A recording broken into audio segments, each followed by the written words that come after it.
Hello, everyone. My name is Ron Lewis with Oneness Workshop in the School of Divine Identity and Consciousness. And today we're going to be discussing a topic, finding yourself, discovering who you really are. What is your true identity? Well, today I have with me Sherie Hollis, and we are both writers, and we're going to talk about this a little bit. Sherie, welcome in. Appreciate Thank you you. so much, Ron. It's my pleasure to be here with you. Yes. And Sherie, did I describe the show? Do you want to add anything to that? I think you did it perfectly. You had mentioned something that I would like to just talk about a little bit. I liked what you said in one of your podcasts about generational programming.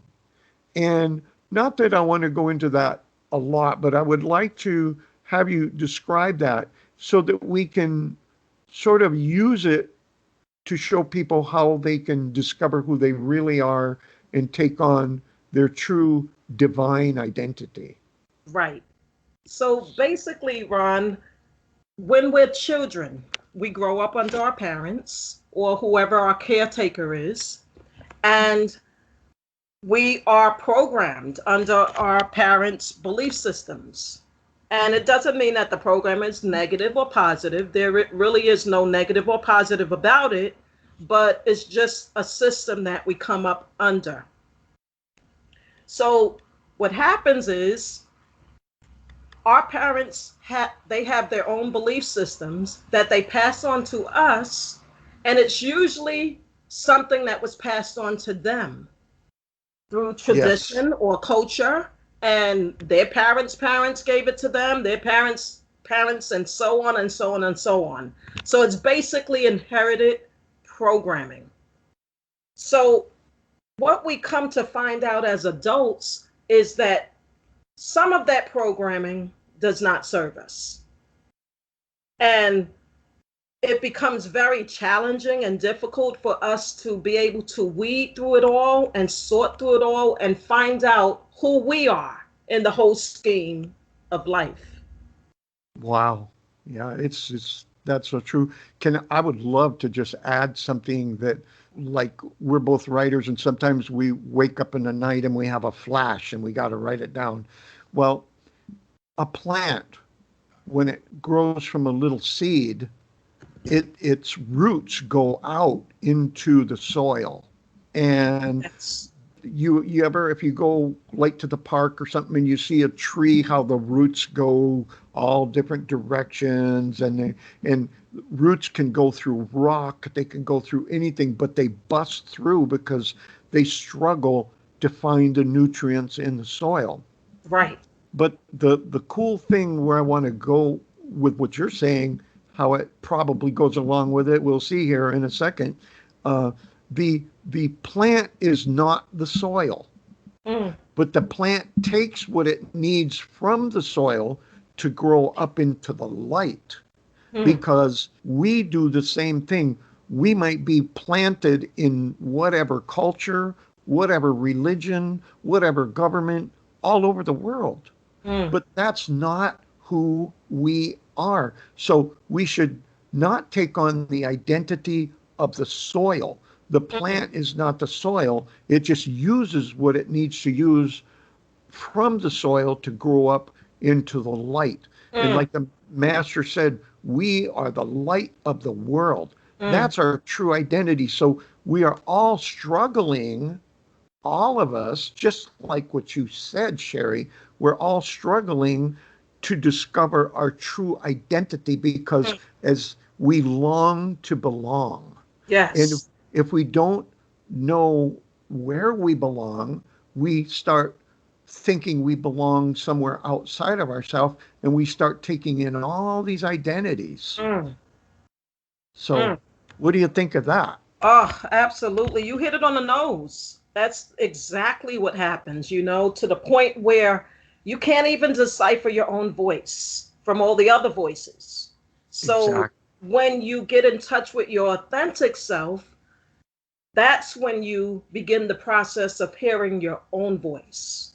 aside from all the other voices that were put on you by indoctrination of religion and societal and family programming and things of that nature. Wow. Yeah, that's so true. And and the thing is that looking outside ourselves creates fake identities Oh my that we goodness. and then when you find yourself, it's very uncomfortable. Right. See, because I'll tell you what, the majority of the in the unconscious world, the majority of us too, we went through it too, and we're still going through it to one degree or the other. Because of our programming, we're more afraid of life than we are death. Mm, Most of us prepare for our death. mm, We have a bucket list. We have, I'm going to do this before I die. I'm going to do that before I die. I'm going to take out life insurance, what is really should be called death insurance. mm. So we are more afraid of life, of living the one life that lives us, or allowing the one life to live us, than we Wow. are of death. Wow. Such a good point, Ron. Yeah, Such a good point. and we life, real divine life flowing through us is very uncomfortable Mm, feeling because we have been so programmed to be numb to it. mm. Wow.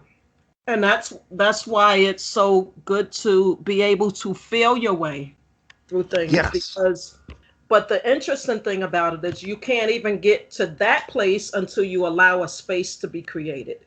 And you have to create that space for yourself because there are so many influences, so many things infiltrating your space, you know what I mean? That you actually have to deliberately say, I'm going to keep a space for myself so that I can see what I want, so I can see what Wow. I believe, and I can see what I need, and I can get in touch with that authentic part of me. Because I'm an individual, even though I'm part of this family dynamic and this world dynamic, I'm an individual with my own unique expression. And Uh, it's very important for each person to get in touch with that part of themselves. exactly. And that goes right to the core of who we are. What I call the first truth that one life lives us all, and Mm, one breath lives us all, and and so I am that breath and that life and that consciousness living me, and so are you. So when and we see that in each other, and when you know who you are, then you will know what to do because we don't do to get or to become some identity. We mm, do once we discover who we really are, then we're just going to do that. And what I think is so beautiful about it is you don't have to try to change. Maybe someone has all these bad habits or a person has all these things that they struggle with and they even take on the identity of it. Like people say, well, I'm an alcoholic, I am this, I am that. mm. See, and they take on that identity, and that becomes who they are. So Yes. you have to, like you say, take a break and let all that go. Right. And just on what we were talking about earlier, that I am part of it is very powerful because once you put that in front of it, it's like you are actually creating from that space of the I am. Wow. That's So, in correlation with what the Bible says, in the beginning was the Word, and the Word was with God, and the Word became flesh. It's yes. the same thing. It's saying the same thing that you create from your words, especially when you put that I am in front of it, because you're identifying that to be you, like you were saying earlier. Oh, yeah. And what is a word? A word is when you think of when we're speaking right now, and so we're using the power of our breath, and it comes up and it vibrates over our vocal cords, and at the same time, there's a consciousness that is manifesting these words out. And these words go out and they vibrate out and they cause things to happen, That's right. reactions to happen. That's And right. yeah, chemical reactions to happen. It affects everything. And so you have the in the beginning was the word, it's the vibration, Mm, and if the word became flesh, that's the manifestation. that's right. You know, That's right. it's That's like, right. yeah, it's like Father, Son, and the Holy Spirit is all the the consciousness, That's right. the That's the right. vibration, and the manifestation. That's The, right. the conscious power, the consciousness and the power, the vibration, and the Son part of it is the manifestation. That's right. That's And right. yeah, and one more thing, and then I want I gotta hear your comment on this. In in in in Aramaic, the word for name is Shem. Shem. Shem. When you look it up in Aramaic, it doesn't mean name. It means vibration, light. It means identity. It means a pattern. It Mm, means a character. It means a character, the character of something. It's mm. name is just such a poor translation of Shem. And I'll give you an example. Shem is the root word of Shemaiah. Shemaiah is heaven. That's Right. heaven. Right. Because you got the Shem, and the Shem is the vibrating existence everywhere. The Aya part is the is the expanded everywhere. So you have this Shem is like, look at your fingerprints, Sherie. They look Yes. like they were made by a vibration. Yes. And because in each of us have our own Shem vibration happening within us all the time. That's what we want to discover again. Right. And Right. when the Bible says in the name of the Father, the Son, and the Holy Spirit, it's not talking about uh, an actual name. It's not talking about Jesus. It's not talking about Holy. It's talking about in the vibrating identity pattern. Right. That's right. That's That's right. yeah, because there's no word for obey in the Bible, the original Bible. There's no word for obey. Mm, It's Shema, mm, which means to hear the mm, vibrations, to hear the vibration. That's mm. all it means. So we have receptors throughout our whole body, in our cells and everything, that is supposed to Shema, hear the the feel and hear the flow in our receptors. So I want to get your thoughts on this because Oh I'm my I'm goodness. I'm going way off onto Wow. this. I Wow. want It's so powerful because we are sounds, we are vibration, and whatever we're putting out there is what will manifest. Because the thing about it is, just our thinking and our thoughts alone creates, you know. yes, Um, yes, this is where telepathy comes from. It's that the thoughts are traveling through waves. yes, exactly. It's just heavy, the whole concept It's of very vibration. heavy. But think about it. Think about what we are. We are a vibration. Right. That's Right. all we are, is a conscious vibration. And Yes. that fingerprint you have on your beautiful finger, that's a manifestation of that vibration. That's right. That's right. Mm. So in regards to finding your authentic self, like you said earlier, our topic, finding yourself, how would we talk to our listeners? What would we say to our listeners in regards to finding yourself? What are some steps that we can all take to find ourselves? That's a very And I good guess we question. can we can elaborate on that. Yeah. I But guess I guess the first thing that I would have to ask is, for example, how did you start? I think one key thing is to get rid of clutter in our life where we, like you had mentioned to me one time, Sherie, that you took a news fast. Right.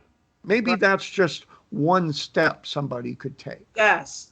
And that's a good point to raise because 18 years ago I decided not to watch the news anymore. Not that I was a big news watcher anyway, because I just wasn't turned on that way to watch the news.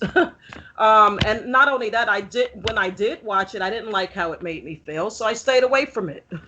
Um, but I felt that we were being programmed through the news to give our focus to something that was directed by those who didn't have our best interests at heart. And I said to myself, I'm not going to allow them to control me this way. So I'm going to take my power back and I'm going to stay away from it, because I made a decision that I wanted to spend my life governing my own life without the influence of other people. Yes. Yeah. And so that to me was very, very important. It Yes, was and very important. that takes some amount of I did the same thing, and I won't go into details of how it was very synchronistic and similar to the way you did as well. And Right, um, but but I think you have to at some point just say I've had enough, right, and you have to be willing to let go of it and not allow yourself to be distracted. right. And that's not easy. We live in a world of, No, it's not. it's not easy. We're bombarded with distractions. That's right. That's right. And going back to what we said earlier about the indoctrination and stuff, so to speak, Yes, and how we develop our belief systems coming from our parents and society and religion and outside sources as well, that we adopt their belief systems. What we have to understand in terms of finding ourselves is that we can't find ourselves when we are bombarded and distracted with all these belief systems that were handed down to us. We have to be able to get to a point where we give ourselves a chance so that yes, we can find out for us, because everyone, honestly, and this is what I always say, Ron, and I don't know if I developed this adage or not. I say that everyone doesn't live in the same world. that's I agree with that. Yeah, Yeah, I mean, there are some people suffering and some people in heaven, and some people exactly. in between. So I just feel that we have to know that the only reason why we believe what we believe is because it was given to us to believe. So just Exactly. on that alone, we have to give ourselves a chance to find out what we feel, what we want, what we believe for ourselves. Just give yourself a space, give yourself a chance so that you can explore. And that is the most liberating thing that you can do for yourself, is to give yourself a chance to put that on hold, put it on pause just for a moment. We're not saying throw out religion and throw out your belief systems. We're not saying that at all. All I'm saying is give yourself a chance, take a break from it, just so that you can see on your own what you will come to.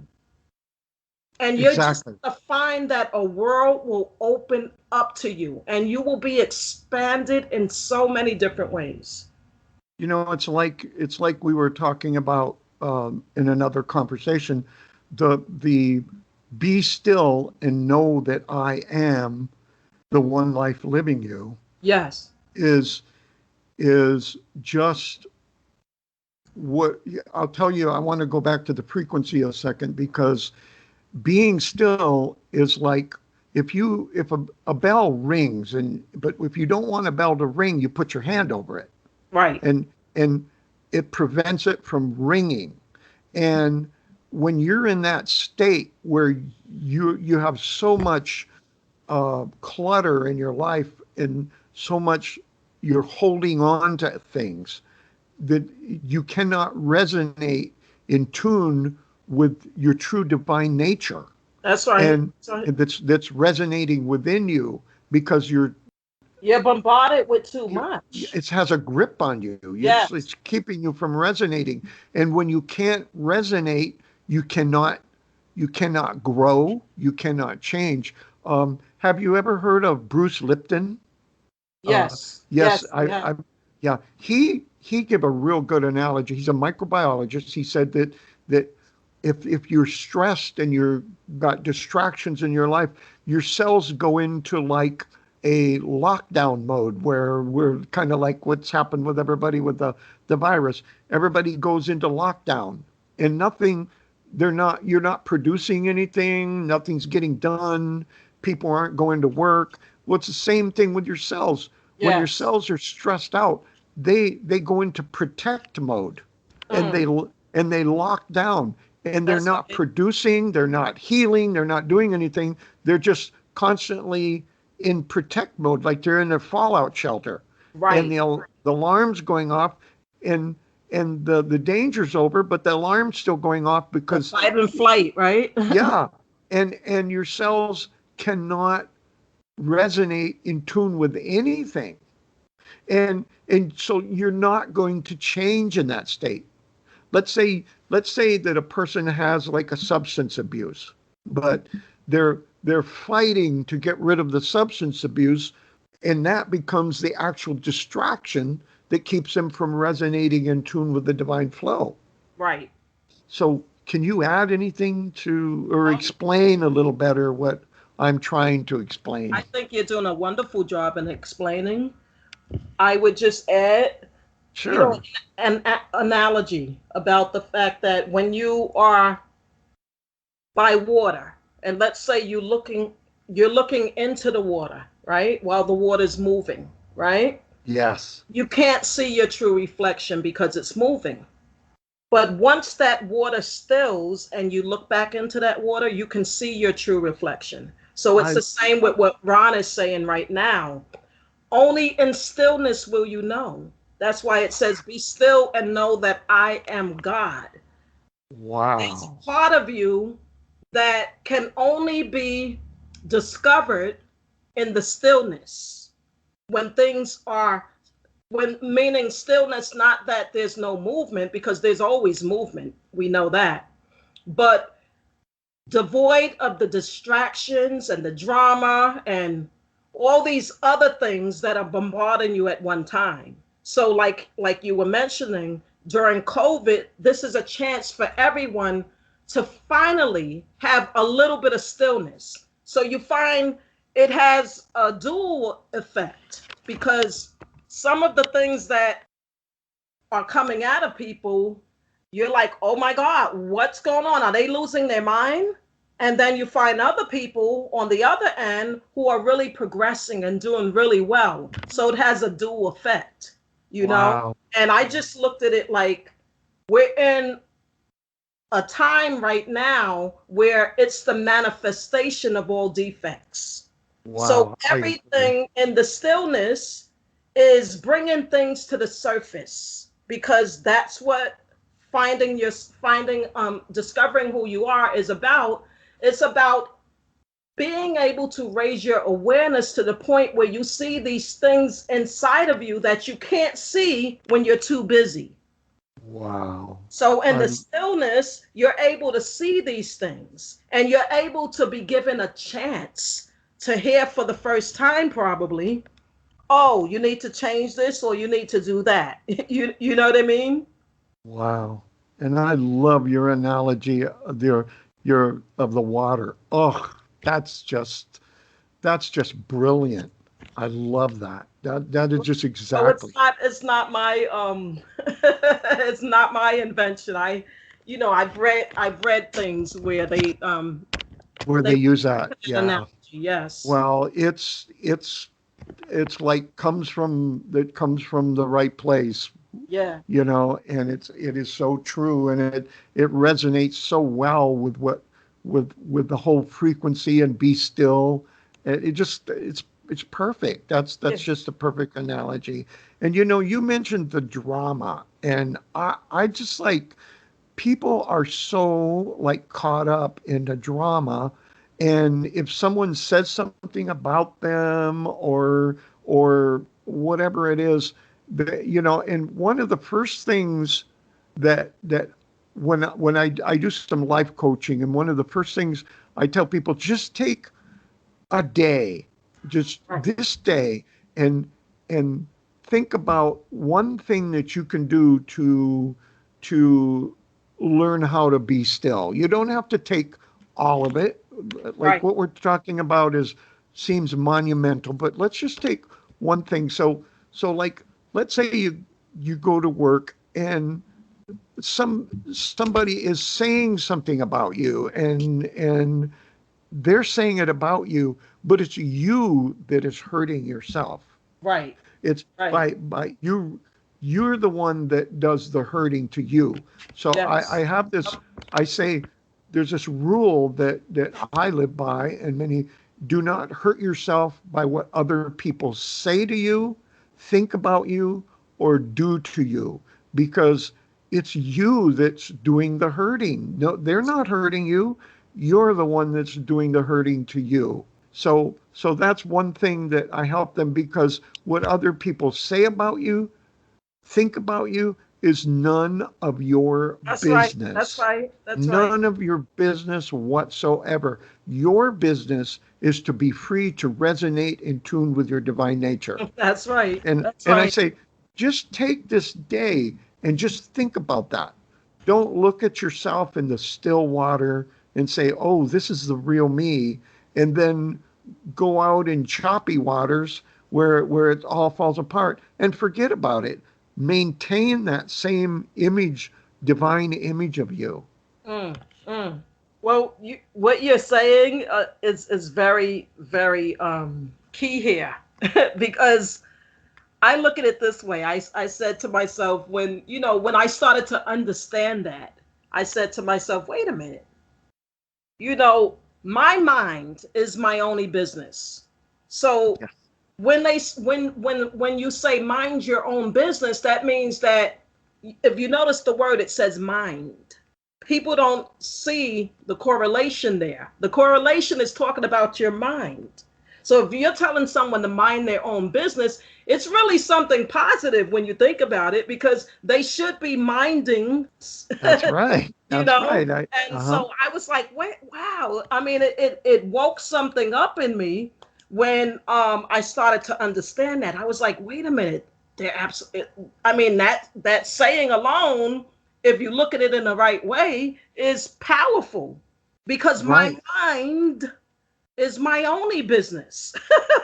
You know what I mean? Well, absolutely. And the master said when he was a young boy, and he said, don't you know that I would be about my father's business? Mm, And to me that stuck with me as to what is my business. mm, My business mm. is to resonate in tune with the divine flow. My business is to know who I am and where I come from. That's right.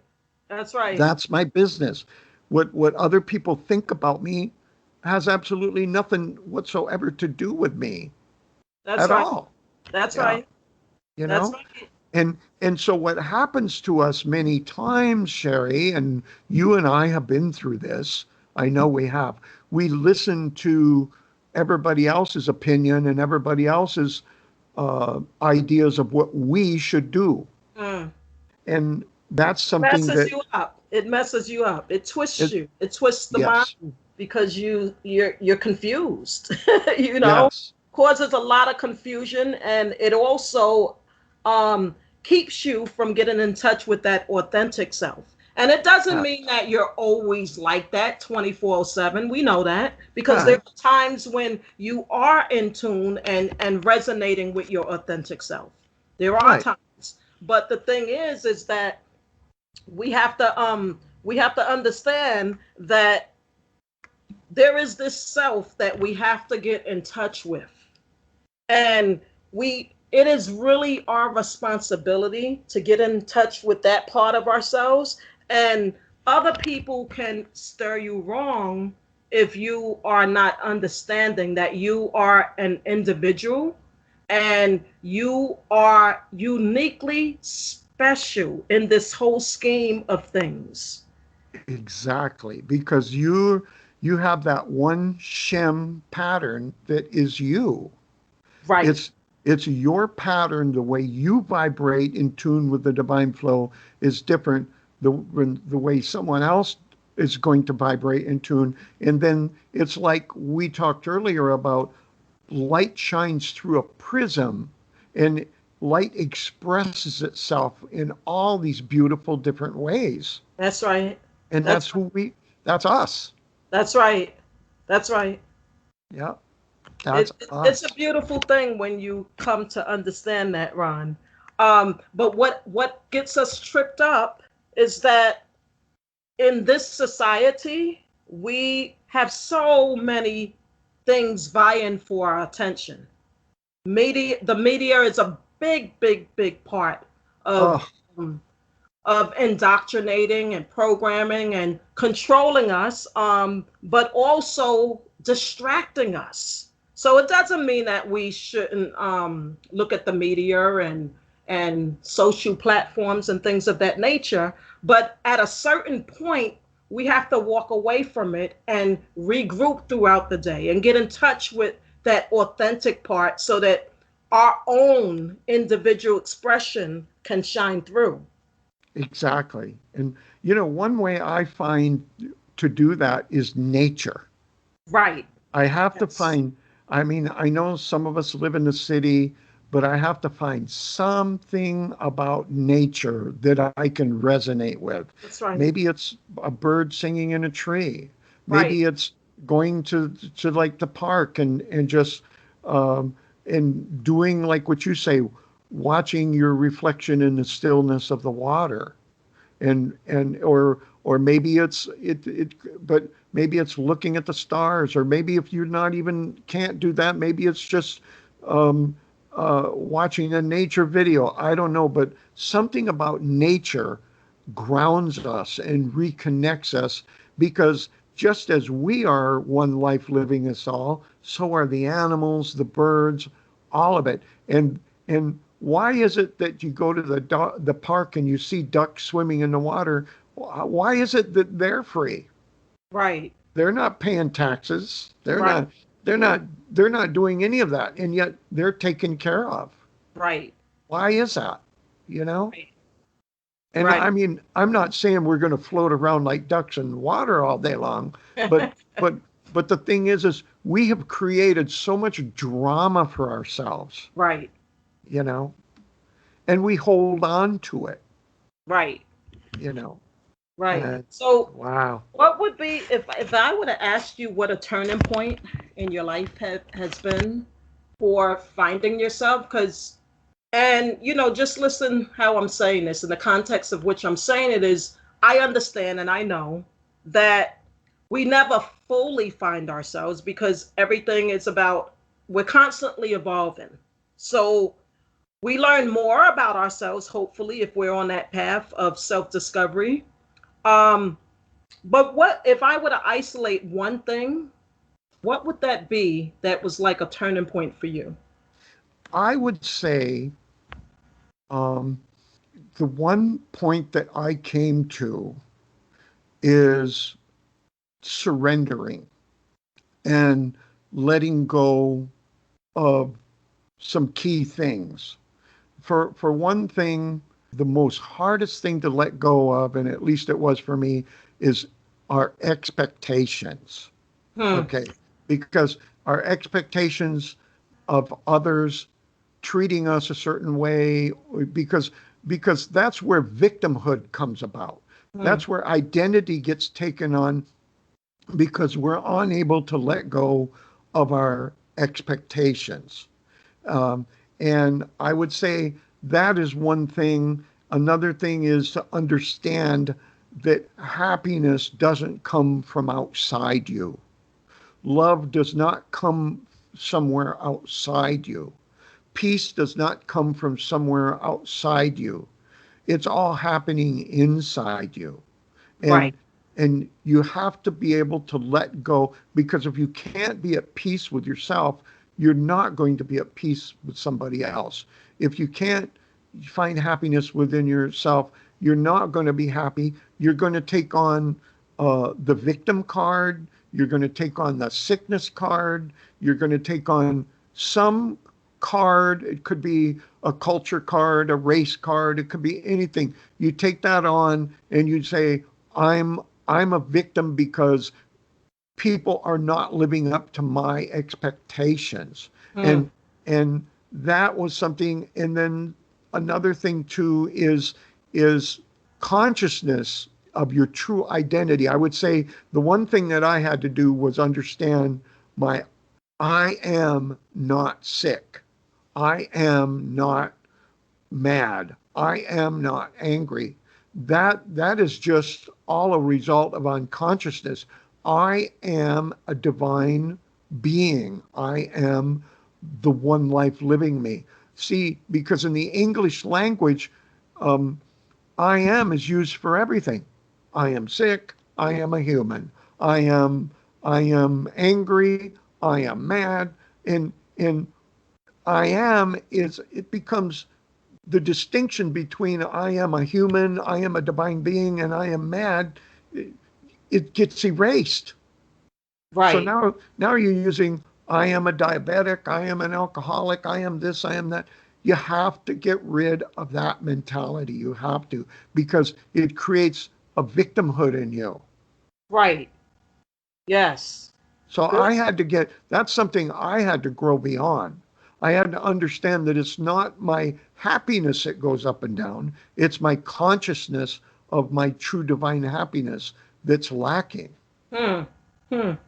So I had to, that was me. I had a time with it. And once I got beyond that, wow, Hmm. just like a whole load was taken off of me. So that was all part of surrendering, right?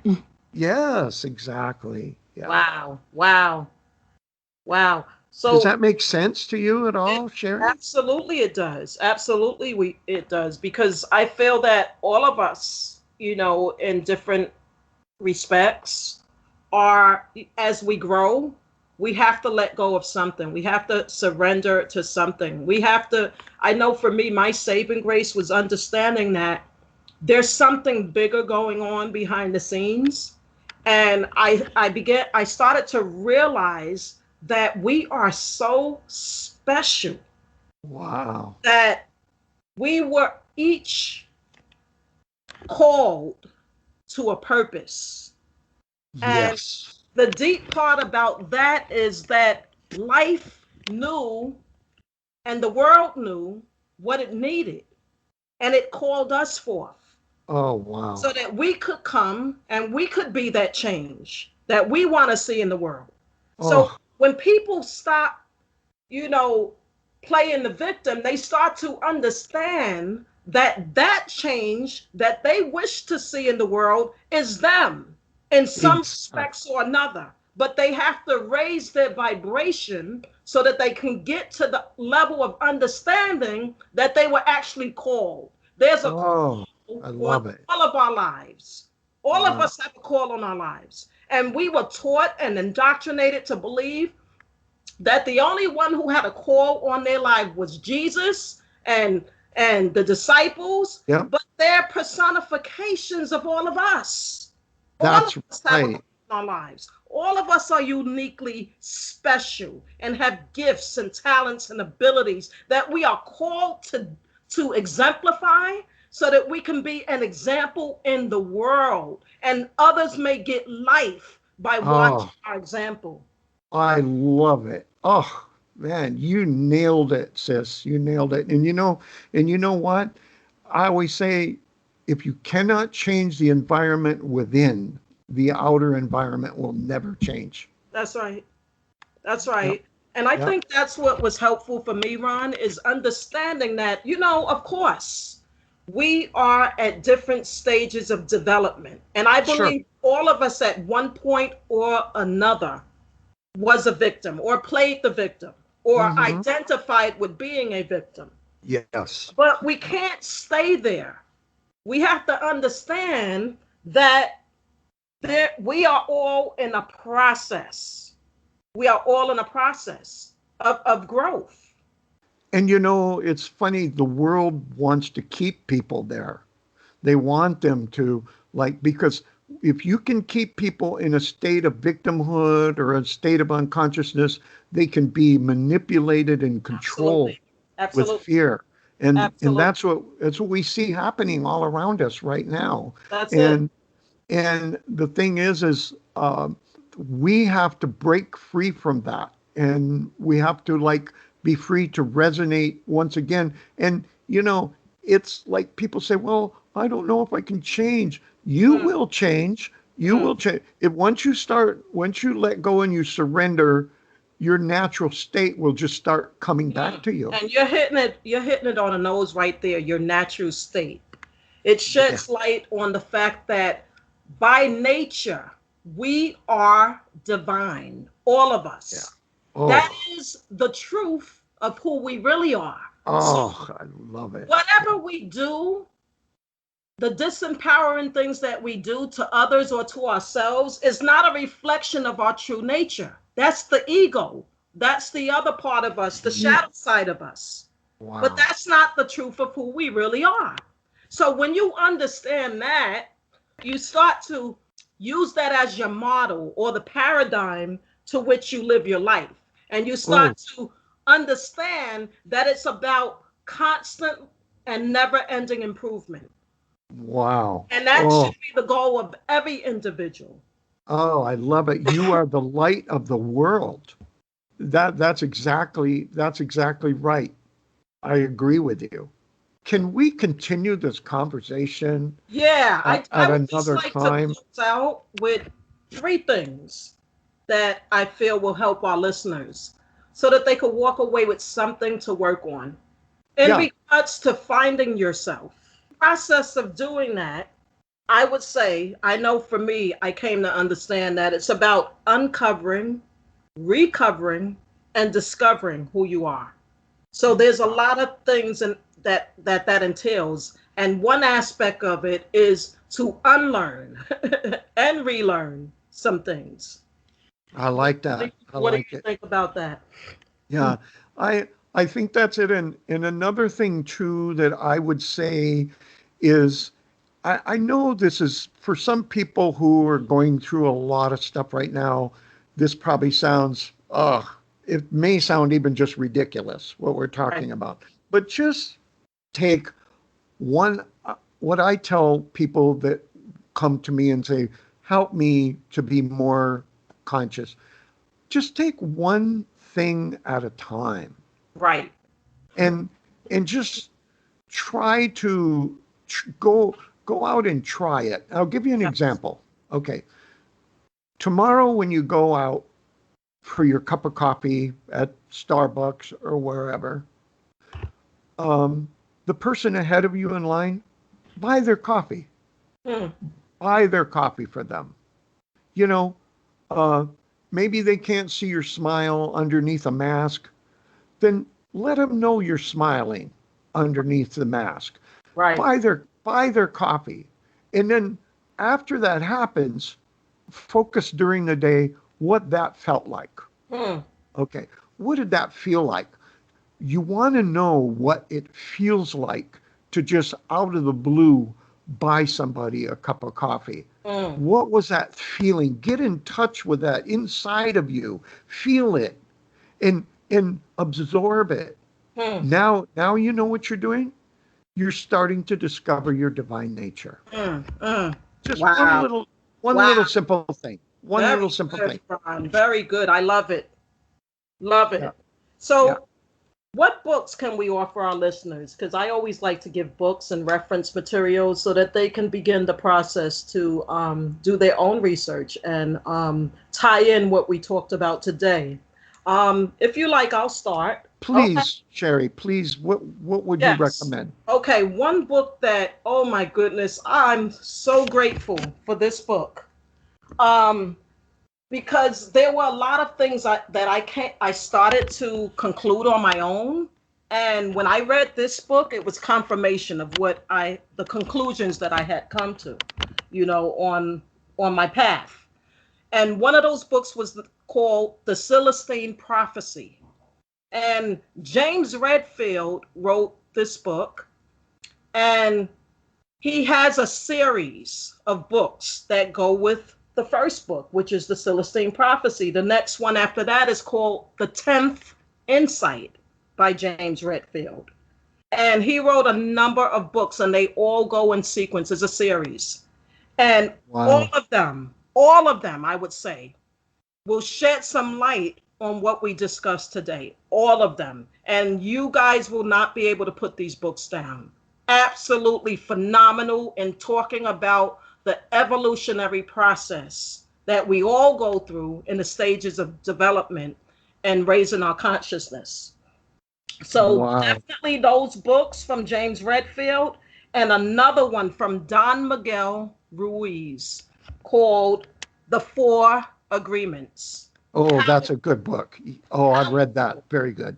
yes. And it helps you to understand the unconscious agreements that we've made, and how indoctrination and programming has played a role in our lives. So Wow. I love that those book. books, oh my God, phenomenal. Yep. And you That's said you had awesome. one, right, Ron? What was Well, the one? what I would like to, I had touched on Aramaic teachings, Right. and if you can Google Dr. Rocco Errico, um, and he has several books out there. It's a Rocco ERRCO, Okay. Rocco Errico, and he like helps you understand the the the Aramaic meaning behind the teachings of Ishwa, which in the Western world, Jesus. Any of his books are excellent. And another one on Aramaic that ties it all in with yourself and how you Right. feel is by Neil Douglas Klotz, Klotz, I believe. Okay. Neil Douglas Klotz. He wrote a book called The Hidden Gospel and the Coded Message of the Teachings of Ishwa or Jesus. And Mm, those books, how they actually take you away from the programming, uh, the dogma. right. It takes you away from that and opens your mind to a whole new perspective. Mm, Because we have to, here's something else I tell people: don't get locked into a belief, but also don't get locked out of a belief. right. But learn to become conscious and walk through the walls of all beliefs so that you can extract the truth from there, just Right. as a plant, just as a plant does. A plant's roots go out and extract the truth or the nutrients out of the soil, but Right. never takes on the identity of the soil. Right. So those are good books too. So Wonderful analogy there. Wonderful yeah. analogy. Another one before I forget. Anything, and I mean anything on Neville Goddard. Goddard. Wow. Oh wow. Wow, wow, wow. I mean, woo. That's a special Absolutely. treat right there. Wow. And Anything that, we also mentioned Dr. Bruce Lipton, Joe Dispenza. They're yes, helpful. yes, They're always very helpful to yes, open up your mind and look at things in a more metaphysical way. They're very good too. So yes. And a lot of these books that we mentioned are right there on YouTube. If you type in yes, they free are audios and the titles, guaranteed just about all of them will come up on an audio book that you can listen to while you're driving to work, while you're absolutely exercising, or whatever. So, fantastic. I do that all the time because we have to multitask. Well, yeah, Sherry, I really enjoyed this discussion. Wow. Yes, yes, I And have as well. oh my goodness. Oh, And I pray, listeners, that you have enjoyed the show. I pray that you will get something from it. I pray that you be blessed with the light of understanding. and also, I'm sure that as we all resonate in tune, people who listen and are inspired by all spiritual type conversations, they will they will go on and utilize this in their own way and Yes. manifest it and express it out in their own way and share that with others. The School of Divine Identity and Consciousness is about coming together and sharing ideas and not becoming a member, but taking this and going out and using it in a new way that you only can express. Hmm. So Because, what's the name of that so that our listeners can go there and check it out when they're able to? well, right now we have a video at divineidentityschool.com. And there's a video up there that they can watch. Yes. And the Divine Identity School is a school where we want to, and it's in development. We're still working on it, but we want to help empower people to take back their true identity Mm, and no more be enslaved to the world's mm, programming of fake identity births. mm. We Beautiful. want people to be able to empower everyone to take back their true divine identity and express and manifest that divine nature flow that flows through all of us. We've lost that. That's what's Yes, wrong. That's what's wrong with humanity, and that's what's that's right. wrong down through history. That's what that's the one thing that's never really been addressed. Mm, Think about it. The wars, the horrible suffering is all because people were never empowered to take back their true divine identity. mm. And that's what it's about. Wow, beautiful, beautiful, beautiful. I So know our with that, listeners are going to get a lot from that. so Sherry, let's wrap it up today. Yes, We love everyone out there. We hope that we have been able to help you in some way. We want to thank you for listening to this podcast, Divine Identity School and Oneness Workshop, and it'll be up online at podcast.onenessworkshop.org. You're welcome to go there. You can download any of our podcasts, and perhaps we can get it up on YouTube through your channel as well, Sherie. yes, yes. All right, everyone. Oh, Thank you for listening. Have a blessed day, everyone. We'll see you soon. take care, everyone. Bye.